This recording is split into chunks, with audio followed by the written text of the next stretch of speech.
Replacing the optical reader. For your safety, switch off the terminal and unplug at the mains. Open the side panel by pressing the slide button. Remove the side panel from the terminal. Lift the cover, protecting the CPU. Disconnect the fan cable. Disconnect the power cable from the CPU located at the top. Disconnect the display unit cable on the CPU by manually unscrewing the 2 screws at each side of the connector. Unplug the USB cable powering the optical reader. Disconnect the cable from the HMI unit. Remove the CPU by unscrewing the 2 captive screws located at the top left and bottom right of the CPU. Remove the power cable from the metal clip. Then remove the CPU. Unscrew the captive screw located at the top of the optical reader. Remove the optical reader.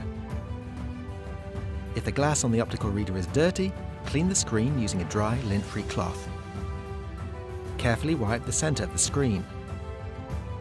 To install the optical reader, repeat the same steps in reverse order.